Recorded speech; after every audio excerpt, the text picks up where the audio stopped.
नमस्कार प्यारे दोस्तों, कैसे हो सभी? बढ़िया हो सारे? चलो भाई ठीक है, सर एक बार लाइव कर दो तो रिकॉर्डिंग क्लास दोनों कर दो, ठीक है।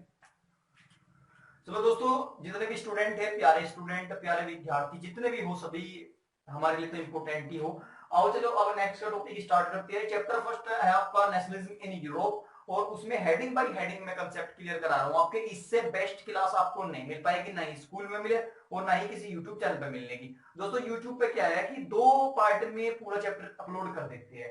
उनकी सिरदर्दी नहीं है उतनी कि किसी को समझ में आए या ना आए, उनकी टेंशन है कि बस व्यूज आने चाहिए, ठीक है। हमारा व्यूज से कोई मतलब नहीं है, व्यूज आओ या मत आओ, लेकिन जो हमारी वीडियोस देखता हो उसको चैप्टर का कंसेप्ट समझ में जरूर आए।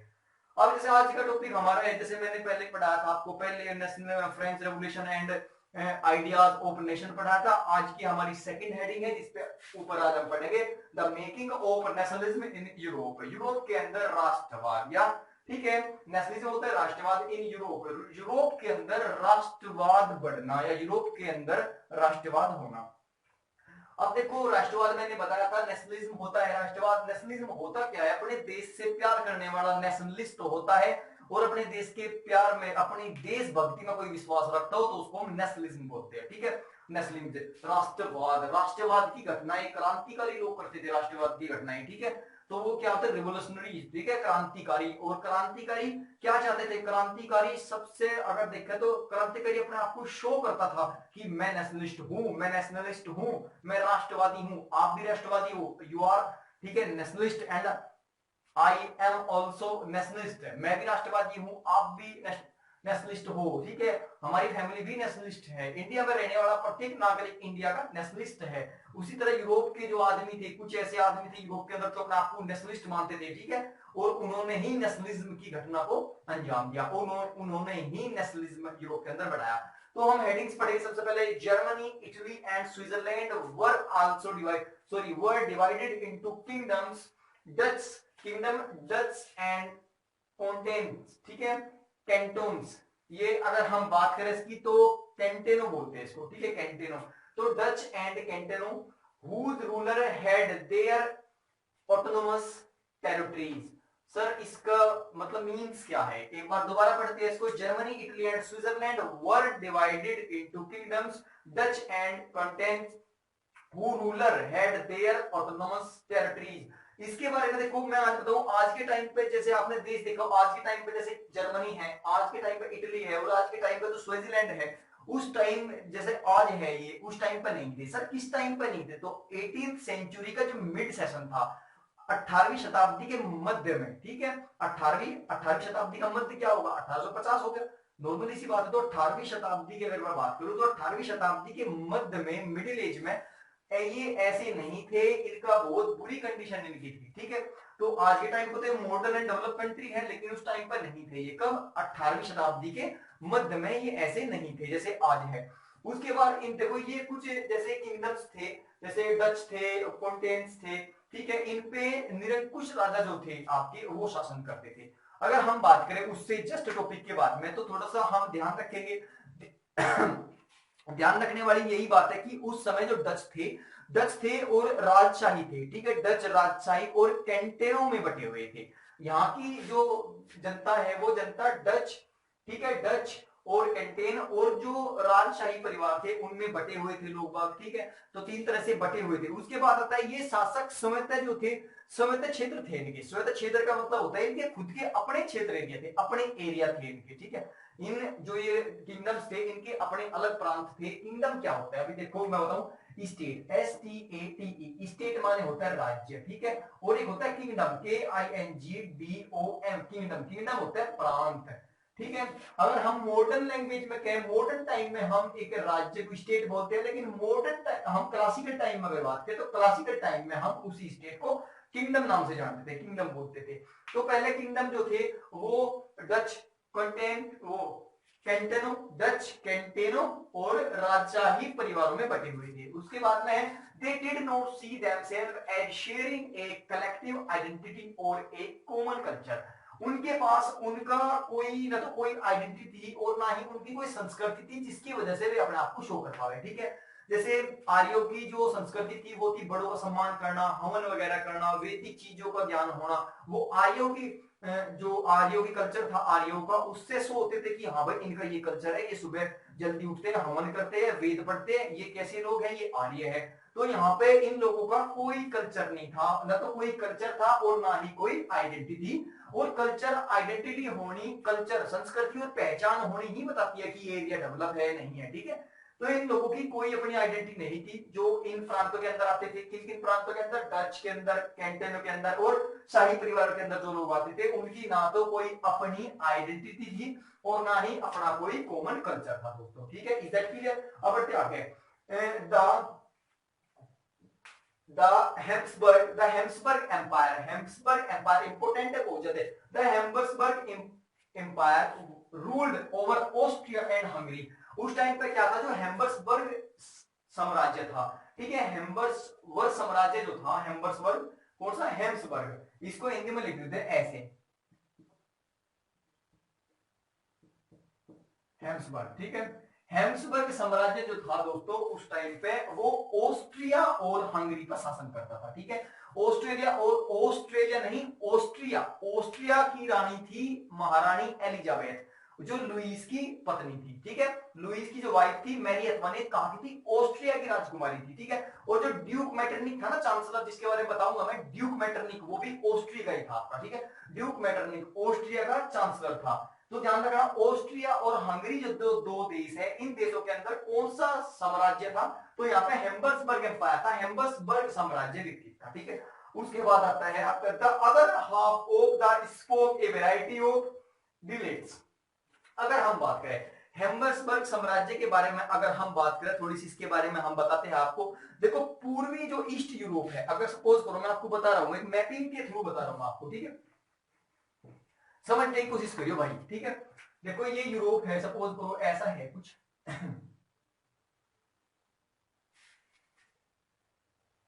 ऐसा है कुछ यूरोप, ठीक है। तो यूरोप में हम सबसे पहले तो हम ये देखते हैं कि ईस्ट वेस्ट में कौन कौन से साम्राज्य यहाँ पर थे, ठीक है। तो ईस्ट वेस्ट में अगर हम बात करें तो नॉर्थ के जो है ऊपर, नॉर्थ साइड के यहाँ पे पड़ेगा नॉर्थ। तो नॉर्थ के जो एम्पायर से डायनेस्टी है यहाँ की, उसके बारे में बताता हूँ कौन कौन से साम्राज्य। एक तो था बोहेमिया, ठीक है, बोहेमियन, हिंदी में लिख लो बोहेमियन, बोहेमियन, बोहेमियन साम्राज्य था। बोहेमियन नॉर्थ वाला साम्राज्य था उसका। और उसके बाद में अगर हम बात करें इसकी, तो बोहेमियन था, स्लोवाक भी था, बोहेमियन कह लो, स्लोवाक, आद से ले ओ वे आ के, स्लोवाक, बोहेमियन था, स्लोवाक था। और उसके बाद में कार्न ओला भी था, ठीक है। बोहेमियन, स्लोवाक और कार्न ओला, कार्न ओला, ठीक है, CORNOLO, ठीक है, कार्नोला, LA, ठीक है, कोर्नला। तो कार्नोला, ये तीन जो साम्राज्य थे, एम्पर थे, ये नॉर्थ साइड में थे यूरोप के, ठीक है, समझने का प्रयास करना। ये तीन बड़े साम्राज्य थे जो यूरोप कॉन्टिनेंट के नॉर्थ साइड में थे। तो साउथ साइड में जो था, साउथ साइड की अगर हम बात करें तो साउथ साइड का था क्रोएट।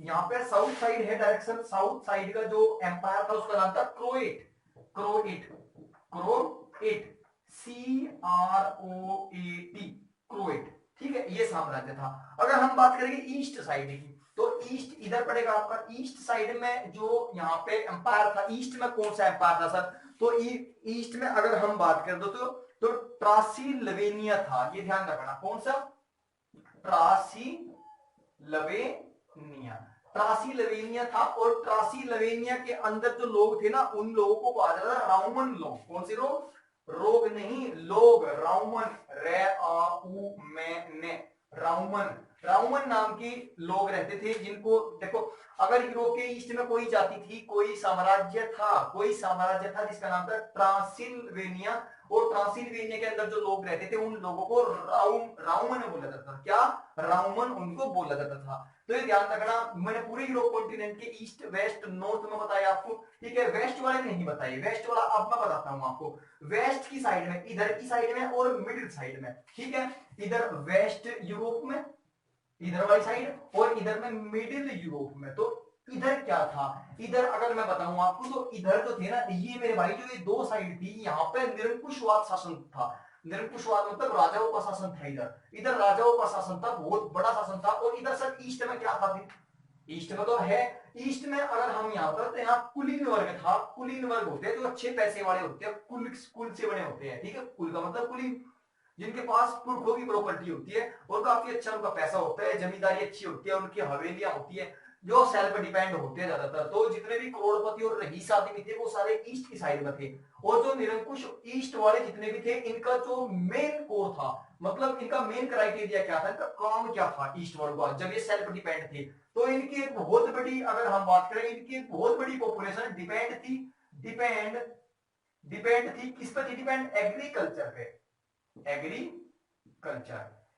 ईस्ट वाले जो थे राउमन लोग, ये राउमन लोग एग्रीकल्चर पर बहुत ज्यादा डिपेंड थे। तो इसीलिए वे अपने आप में करोड़पति थे, सोकार आदमी थे, धनी आदमी थे, उन्हें किसी के हुक्म की और किसी के शासन की जरूरत नहीं थी। लेकिन वेस्ट यूरोप में और मिडिल यूरोप में यहाँ पे निरंकुश शासक का साम्राज्य था। लुईस वाली फैमिली वही अपने आप में अत्याचारी और क्रूर राजा का साम्राज्य था ये। नॉर्थ में बोहेमियन साम्राज्य था, स्लोवाक साम्राज्य था और कार्नओला साम्राज्य था। ये ध्यान रखने वाली चीजें है। उसके बाद में साउथ डायरेक्शन में क्रोएट नाम का साम्राज्य था, ठीक है।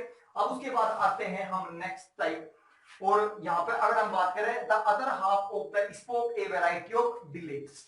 इसके बाद में अगर हम थोड़ी सी भी इसके बारे में अलग अलग हम इसके बारे में हम बतावे, तो यहाँ पे मैंने बताया कि इन इलाकों में रहने वाले की कोई एक तो पहचान नहीं थी। कौन से इलाके में रहने वालों की? मैंने बताया ना, they did not see themselves as sharing a collective identity और ए कॉमन कल्चर। तो इन इलाकों में जो लोग रहते थे, ठीक है, कौन से इलाकों में रहते सर? अब बताओ। देखो कौन कौन से बताया मैंने, वही मैंने बताया आपको तीन, एक तो डच, एक कॉन्टेने और कंटेने डच कंटेने, और एक राजशाही परिवारों के अंदर जो लोग रहते थे उनकी ना तो कोई आइडेंटिटी थी और ना ही कोई कॉमन कल्चर था, ठीक है। तो वे ऐसे के ऐसे ही थे दोस्तों। अब उसके बाद अगर हम बात करें, इन इलाकों में रहने वालों की ना तो कोई पहचान थी ना ही कोई संस्कृति थी, ठीक है।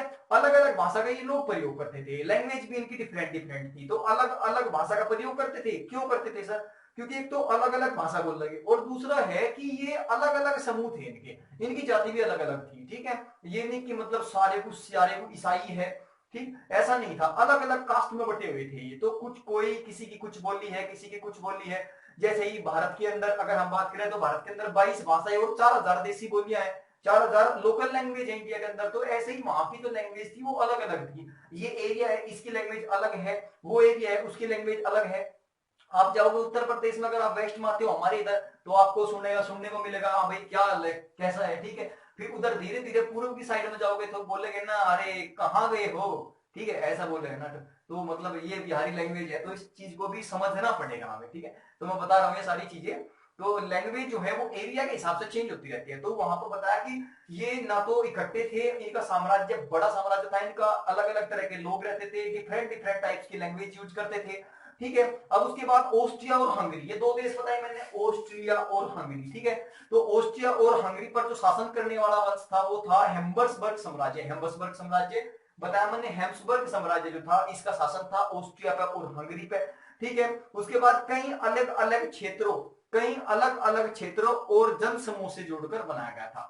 जो हैम्बर्सबर्ग साम्राज्य था, हैम्बर्सबर्ग एम्पायर था दोस्तों, वो ये नहीं कि एक ही साम्राज्य से बना, वो छोटे छोटे समुदायों को जोड़कर, छोटी छोटी कम्युनिटी को जोड़कर, छोटी छोटी सोसाइटी को जोड़कर बनाया गया था, ठीक है। तो वही अलग अलग सोसाइटी होगी, लैंग्वेज तो डिफरेंट होगी उनकी। अब उसके बाद बढ़ते आगे। आगे आता है पर in Hungary half of the population spoke Magyar, ठीक है। लगभग हंगरी के अंदर अगर हम बात करें, हंगरी के अंदर, तो हंगरी एक देश है, हंगरी की जो 50% पॉपुलेशन है, मतलब आधी पॉपुलेशन जो है, आधी जनसंख्या 50% पॉपुलेशन मेग्यार भाषा का प्रयोग करती है। किस भाषा का प्रयोग करते हैं, किस भाषा को बोलते हैं? Magyar language, MEGYR, Magyar language को बोलते हैं। उसके बाद में था other half of the spoke variety of delegates, और बाकी 50% जो बची, भाई भाई हंगरी होगा ना, देखो सुनो, HUNGRY, हंगरी, HUNGAR है भाई। हंगरी जो देश है, हंगरी के अंदर 50% जो है, 50% तो कौन सी भाषा को बोलने वाले हैं बताओ आप? मेग्यार, MEGYAR, मेग्यार भाषा बोलने वाले हैं। और बाकी 50% बच गए, वो डिफरेंट डिफरेंट लैंग्वेज, ठीक है। डिफरेंट डिफरेंट का मतलब अलग अलग भाषाओं को बोलने वाले हैं, ठीक है। उसके बाद आता है आपका beside these three dominate groups there also lived with in the boundaries of the empire. ठीक है। अब उसके बाद आता है आपका own the only tie binding these diverse group together was a common alliance to the emperor। ठीक है। अब उसके बाद हम पढ़ते हैं जैसे कि इन्होंने बताया, बताने का तो मेन कारण था, देखो यहाँ पे इसमें एल्पस, इसमें यूरोप कॉन्टिनेंट अगर होता हो तो यूरोप के अंदर एल्पस, अल्प्स की तो पहाड़ियां है, अल्प्स नहीं एल्पस, ठीक है। यूरोप के अंदर जो एल्पस है, एल्पस के या इसमें जो इसका क्षेत्र था, ये वाला जो एरिया था इसका, ठीक है, कौन सा एरिया, हेम्बर्सबर्ग साम्राज्य वाला, इसके अंदर जो एल्प्स है, एल्प्स में टिराल नामक है, टिराल, ऑस्ट्रेलिया और सुडेटेनलैंड, ये 3 देश थे। ये कौन कौन से थे सर, तो थे टिराल, आपकी बुक में मिलेगा आपको, टिराल नामक देश था, ऑस्ट्रिया नामक देश था, और सुडेटेनेबर्ग नामक, ठीक है, सुडेटेनलैंड जैसे इलाकों के साथ साथ बोहिमिया साम्राज्य भी शामिल था। ठीक है, ये ध्यान रखना। और उसके बाद आता है आपका जहां के कुलीन वर्ग जो थे वो जर्मनी भाषा का बोलते थे। अगर हेम्बर्सबर्ग साम्राज्य के अंदर कुलीन लोग थे, हेम्बर्सबर्ग साम्राज्य पहले किसका शासन था, हेम्बर्सबर्ग पे, हेम्बर्सबर्ग साम्राज्य जो था ना वो किस पे, हंगरी और ऑस्ट्रिया पर शासन चलाया था हेम्बर्सबर्ग। और हेम्बर्सबर्ग के अंदर जो कुलीन वर्ग के लोग थे, मैंने बताया कुलीन क्या होते हैं सर, कुलीन होते हैं ज्यादा सोकार, जो अपने आप पर डिपेंड रहते हो, धनी आदमी, पढ़े लिखे, वो होते हैं कुलीन। ठीक है, उनकी भाषा क्या थी, उनकी भाषा जर्मनी थी, वे लोग जर्मनी बोलते थे। हेम्बर्सबर्ग साम्राज्य में रहने वाले जो कुलीन थे, सभ्य पढ़े लिखे नागरिक, उनकी लैंग्वेज कौन सी थी, जर्मनी लैंग्वेज थी उनकी। ठीक है, जर्मन भाषा का यूज करते थे वो। उसकी बात अगर देखो हेम्बर्सबर्ग साम्राज्य में लॉम्बार्डी, ठीक है, लॉम्बार्डी, वेलेशिया, लॉम्बार्डी, वेलेशिया, इतावली भाषाएं जो थी, ये भाषाई प्रांत भी थे। हाँ, ये भाषा नहीं, ये प्रांत है दोस्तों। ठीक है, किंगडम है ये सर। हेम्बर्सबर्ग साम्राज्य में और कौन कौन से किंगडम थे, तो हेम्बर्सबर्ग साम्राज्य में किंगडम लिख लो एक बार आप, एक तो लॉम्बार्डी, कौन सा, लॉम्बार्डी आपकी बुक में दिए हुए, जब आप पैराग्राफ पढ़ोगे, लॉम्बार्डी हेम्बर्सबर्ग साम्राज्य के अंदर ये किंगडम थे, लॉम्बार्डी था। लॉम्बार्डी के बाद अगर हम देखेंगे तो लॉम्बार्डी के बाद आपका जो आता है वो आता है वेलेशिया, कौन सा, लॉम्बार्डी, वेलेशिया, लॉम्बार्डी, वेलेशिया, और वेलेशिया की अगर हम बात करें तो इतावली। ठीक है, लॉम्बार्डी, वेलेशिया और इतावली, ये आपके 3 किंगडम थे, लॉम्बार्डी, वेलेशिया और इतावली। ये 3 किंगडम और भी थे सर। हेम्बर्सबर्ग साम्राज्य पढ़ा दो एक बार, और भाई इंपोर्टेंट है, देखो हेम्बर्सबर्ग साम्राज्य जो था वो ऑस्ट्रिया और हंगरी का शासन था उसका। यहाँ पे हेम्बर्सबर्ग साम्राज्य के अंदर जो इन हंगरी के अंदर जो लोग थे, हंगरी वालों की जो लैंग्वेज बनाई गई थी वो मैग्यार भाषा का प्रयोग करते थे, मैग्यार भाषा। और उसके बाद अगर देखें 50% हंगरी की पॉपुलेशन मैग्यार लैंग्वेज बोलती थी और 50% डिफरेंट लैंग्वेज बोलती थी। ठीक है, अलग अलग भाषा बोलती थी। क्यों बोलती थी, क्योंकि अलग अलग छोटे छोटे समुदाय को मिला के ये साम्राज्य बनाया गया था। ठीक, उसके बाद ये हो गया। उसके बाद फिर अगर हम बात करें तो फिर आएगा आपका जैसे इसके जो आसपास के है हेम्बर्सबर्ग साम्राज्य में कौन कौन से प्रांत थे, तो प्रांत मैंने बता दिया आपको, हेम्बर्सबर्ग साम्राज्य के प्रांत थे लॉम्बार्डी, वेलेशिया और इतावली, लॉम्बार्डी, वेलेशिया, इतावली। तो सर यूरोप कॉन्टिनेंट में अभी मैंने बताया, यूरोप कॉन्टिनेंट के मिडल यूरोप, मध्य यूरोप और वेस्ट यूरोप, पश्चिमी यूरोप, इन दोनों की यहाँ इतने बड़े एरिया में जो था वो यहाँ पे निरंकुश शासन था, निरंकुश शासन। ठीक है, निरंकुश राजा वाला शासन था, राजतंत्र था यहाँ पे। और यहाँ पे ईस्ट में क्या था, ट्रांसिल्वेनिया में अगर हम देखें, ट्रांसिल्वेनिया के अंदर जो रोमन लोग थे ये कैसे थे, ये कुलीन वर्ग के लोग थे, पढ़े लिखे थे ये। ठीक है, पैसा था इनके पास में।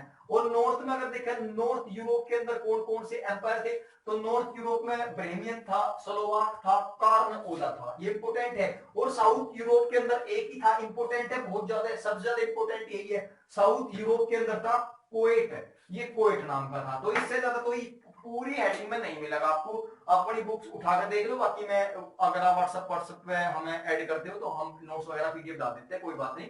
लेकिन इससे सबसे ज्यादा मोस्ट इंपोर्टेंट और तरीके से बहुत अच्छे तरीके से पढ़ाया मैंने, हेडिंग टू हेडिंग, बाकी किताबों की जरूरत नहीं है आप। ठीक है, आप वेट करें मेरे नेक्स्ट वाली हेडिंग का इसके बाद में। ठीक है दोस्तों, बाकी शुभ रात्रि, धन्यवाद।